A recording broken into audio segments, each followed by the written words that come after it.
Thank you for the click. My name is Luxley. People call me Luxley. And on the day before tomorrow, I'm going to tell everyone here and now, this debacle with the layoffs going on at Activision Blizzard is much worse than you think it is. Think of how bad you might think it is, and I will guarantee you by the end of this video, you will realize that it's 10 times worse. Because I have a piece of information that was very easy to find, and the reality is I'm the only person, it seems, who's a gamer on YouTube or on Twitch who actually does his homework. I actually researched this. I watched competitors like Belluar, Asmongold, Heelvsbabyface, Quartering, Boogie, many others, and they all missed this one it's not even a very important point. It is an imperative point. It is an absolutely necessary point to hammer home because all of the aforementioned YouTubers and streamers got this wrong. They got this very wrong. Now, I respect all the people I mentioned. Wouldn't watch their videos if I didn't think they had value to offer to the community, to me as a creator, and some of them I even aspire to be as talented as and as smart as. But the reality is, they all got it wrong, and I have to say, even though I respect most of them, there is one that I absolutely think is just a buffoon with a camera, and maybe if you guys punch a lot of likes on the video, I'll let you know which one that is. But for now, let's talk about what they got right. First and foremost, it's absolutely despicable that Bobby Kotick, the CEO of Activision Blizzard, gets on a conference call with Wall Street, says, we had record revenues last year, we had record earnings last year, we're going to take a little bit of a stagnation for 2019, but we're still feel comfortable with our earnings going forward. And by the way, we have to lay off 800 people. Now, I know it's less than that, but I'm rounding up. And the reality is that is despicable. You know, it's one thing that if you're a company that has a lot of long-term debt, or you're a company that's losing money, or you're a company that's taking a huge tax write-off, from a financial standpoint, you can understand layoffs. But when none of the above happen, that's pretty despicable. And every single one of the aforementioned YouTubers that I mentioned got that 100% right. Even some of them mentioned that Bobby Kotick makes $28 million a year. And some of them mentioned the new CFO, Dennis Durgan, received a $15 million signing bonus to come on as a new CFO at Activision Blizzard. Some of them got it wrong in the sense that it's not money from the bank, it's not money out of pocket. It's $15 million in stock options. The large amount of that number, the overwhelming amount of that number is in stock options. And this is a very common practice on Wall Street and 10 times more common among tech companies. This is how they lure in talent. They come in and they say, well, we'll give you the option to basically have 10,000 shares at $30 if you reach these goals. And that's how he's going to be compensated as a bonus. It's not out-of-pocket cash. So don't get confused. You could think, well, if we move that money over to some people, then not as many people would lose their jobs. It's not the way it works. And that $15 million is definitely a lot to me, probably a lot to you guys, but when it comes to the market value for a top tier executive, for a company that's doing multi-billion dollars in revenues, that's about market price. So you have to pay that, otherwise you are not going to get the top talent for your company. This is just a reality. And then you're going to get a lot of heat from shareholders to the point that if you go in and you hire someone for $250,000 or $500,000 who doesn't have the experience, and then something bad happens, now you got tons of lawsuits on your hands from the shareholders. And you know what? They actually have a pretty good case. So you always have to go after the top tier company, top tier talent, especially if you're a publicly traded company. So they got that kind of right, but they got one incredibly huge thing wrong. It's despicable to report record revenues, record earnings, and then turn around and say, you know, we got to lay off 800 people. The whole thing is pandering to Wall Street. That's what they're doing. Pandering to Wall Street, in a sense, pandering to shareholders. That's despicable in itself. They all got that right. They all mentioned that. Bobby Kotick, he's just telling a story. He's just spinning Wall Street, spinning shareholders. That's what he does. That's why he's paid $28 million a year. Yes, it's horrible, but that's what it is. Some of them mention the fact that with that money that they're saving from the 800 layoffs, they're going to hire new devs, people that can produce more games and help get that cartwheel going, get that merry-go-round going of punching out new games. Because the reality is, a brand new title, the last time Activision Blizzard released a brand new title was May of 2016. That's almost 3 years ago in reality. Yes, there were 2 WoW X packs. Yes, there was Destiny and a bunch of other patches for Hearthstone and Overwatch and Heroes of the Storm. But the reality is we're talking brand new titles. And that's a long time. So in one way, they're just moving people from the ledger, from one side of the ledger to the other. It's not like they're just getting rid of those jobs and they're not going to re-facilitate them. Keep in mind, this means even though Blizzard's letting go of 800 support staff, they're going to be hiring more devs. So I'm not saying it washes out. I'm not saying it's right. I'm just saying the facts to keep that in mind. But here's where things are 10 times worse than you may ever think they are, and no one reported this, and I think it's absolutely despicable. In the conference call, or maybe as a summary notes in the conference call. Now, I got this from 2 different sources. I'll link those sources in the description. Activision Blizzard raised their dividend 8.8% to be precise. That's 3 cents per share. There are 766 million shares. This translates to $29 million per year.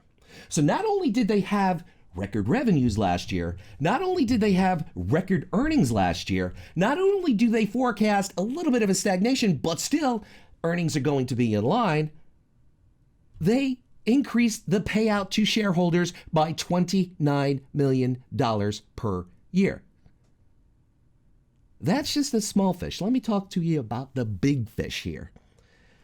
They also implemented a $1.5 billion stock buyback plan. That means Activision Blizzard is going to take the cash that they have existing on the ledger and buy back their stock. What does this do? It supports the stock price, and it basically increases the earnings per share because now there are less shares out there. That is a way of supporting the stock, supporting the shareholders. $1.5 billion. Forget record earnings, forget record revenues, forget how great Activision Blizzard is doing. $1.5 billion they are spending on stock and laying 800 people off. Do you have any idea how disgusting and despicable that truly is? No one reported it. Nobody reported it. Because if you look at it this way, round it off. I know there's less than 800 people that were laid off, but we're rounding it off to 800. Let's say those people earn $50,000 a year. Now you figure it's probably a little bit more for some, probably a little bit less. Maybe that number goes up higher if you want to include medical, you want to include insurance and different things that but I'm giving you a round number. Let's say $50,000 a year times 800 employees is basically $40 million per year. Now I'm going to go crazy here. I'm going to throw in the cost for medical insurance and other costs that are miscellaneous, recruitments, fees, etc., etc. So let's pump the number to 100 million. It's going to cost Blizzard 100 million per year for these 800 employees. That number, there's no way that number's higher. We're giving it the benefit of the doubt, 100 million for 800 employees. That's a ridiculous number. It's most definitely less, but we want to round things off. So that's our number. Now you have a $1.5 billion stock buyback plan. You mean to tell me you couldn't announce a $1.4 billion stock plan and keep the people employed?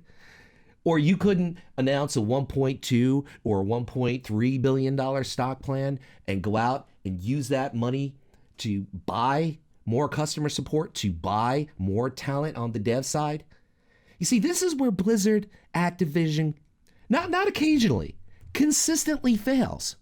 Because they are pandering to Wall Street. They are pandering to the shareholders. And what that means to us as gamers, more repeat content, less resources going to games, and games being released that aren't ready, whether it's a content issue or it's a quality issue or a quantity issue, whatever it is you want to call it. If the games were really, really engaging and wonderful and great, this would not be an issue. No one would care. But when they start to be released before their time, or they're incomplete, or the content, I'm not going to say it sucks, but it just is less in quantity and quality, you got a problem here, Houston. And this is what we're dealing with. This is exactly what we're dealing with. And they could have saved those jobs. They didn't have to have a $1.5 billion stock buyback plan. I think $1 billion would have been enough. Maybe $1.2 billion, $1.3 billion. And it baffles me that Blizzard did this. And it baffles me that there isn't a single gaming news channel or streamer that reported this. It is actually 10 times worse than they think it is. I mean, this is Blizzard. These are the people making the games that we used to love. Now we like. We like the games. We don't love them anymore. We like them. Because if we love them, we make excuses when they suck. So we just like them because we see where they suck. That's the difference between the two. But this gets even worse, if possible. There's a guy, now I don't engage on the WoW forums that much. I do engage on them. I find the MMO forums a lot funnier because it's a huge convergence of the bittered, the jaded former WoW players, WoW fanboys, and trolls with bad grammar. And it just absolutely amuses me watching some of those threads. But I do tune into the WoW forums as well. And one of my buddies, Failed Wizard, was telling me, and I also saw in the forums, there was a lot of angst, a lot of frustration and hate going out to Blizzard for letting go one of the best customer management people out there in Thissons. And I remember seeing his name pop up quite a bit. And here's a guy who was instrumental in getting feedback from the fans about vanilla WoW and about other issues with WoW. Here's a guy that took passion in his job, etc., really came to work and had a plan and a purpose and loved the company and loved the fans and loved his job, and Blizzard fired him. Blizzard fired him. He's one of the 800. Kind of like one of the 300 out there, you know, from the movie with, you know, the guys that, you know, wear diaper thongs and carry shields. But the point is, Blizzard doesn't understand the fans. Blizzard doesn't understand their own fucking employees. How are they going to create great games? I mean, there needs to be a significant shakabuda out there for people to finally, for people at Blizzard to get it right, to understand what's going on. I mean, every problem with BFA right here and now are issues that Blizzard knows are issues, mistakes that Blizzard has made in the past. So, you know, there's two kinds of mistakes we make. The ones we're not aware are mistakes, and then the ones we know that are going to be a mistake, but we say, I don't give a fuck. I'm going to do it anyway. And that's what Blizzard's doing. And they've been doing it consistently, and they've been getting away with it. Why? Because they once created incredible, great games. And now they make games that are, we kind of like. That's a problem, people. That's a problem for everything in World of Warcraft. And to put your money down that these guys are going to learn and get it right when they lay off 800 people, when they could have kept them on board by implementing less of a stock buyback plan and firing a guy like Thissons, they don't get it. They still don't get it. And until they get it, we got problems. Houston, we got problems. Let me give you an example from real life. I have a friend who's not too bright. And he has a son who's even less bright. And his son is 18 years old, and he fell for a scam. And it was some scam about this girl, you know, that wants to come to New York, and she needs money to fly here, and blah, blah, blah, blah, blah, has a boyfriend that beats her. And of course, she sends him the hottest pictures imaginable, and he's an 18-year-old kid. You know, he fell for what he wanted to believe. I don't know if that sounds familiar to anybody, but he fell for what he wanted to believe, and in some cases, what he needed to believe. And he kept on sending her money to the tune of $5,000. And when his father found out about this, he went ballistic. And, you know, his father told me about this, and I turned around and I said, he's still doing it. And he's like, why do you think he's still doing it? I says, because he just doesn't have that sense of guilt. He doesn't have that sense of remorse. I mean, if you get scammed for $5,000, you know what? That guilt and remorse is going to kick in, and it's going to show. And until it does, you're still buying into the scam. And I say that analogy with the fact that we're still buying into the scam. And maybe this is a wake-up call to us, but where it gets really bad is that this is not a wake-up call to Blizzard. There's no guilt for what they did. There's no remorse for what they did. It comes down to this, and Gordon Gekko said it best. Greed, for lack of a better word, is good. Greed is right. Greed works. That's Blizzard, people. And don't get mad at Blizzard, because that's like getting mad at a lion for eating meat. That's every single publicly traded company out there. That's how they roll. And you want to sit there and you want to boycott Blizzard games, you want to boycott Classic WoW, go right ahead. That's your right. But the reality is, we can't play any games if we're going to boycott companies that never laid people, if we're going to boycott every company that laid people off. There's going to be no games for us left to play except maybe a few indie games. So this is the nature of the beast. This is how it is. I just wanted to shed the truth with some facts. Links are in the description to prove what I said about the dividend and the stock buyback plan. And I got to say, it does make playing WoW extraordinarily difficult here and now. Let me know your thoughts about WoW Classic, about whether or not you're subscribed to WoW, whether or not this changes your mind.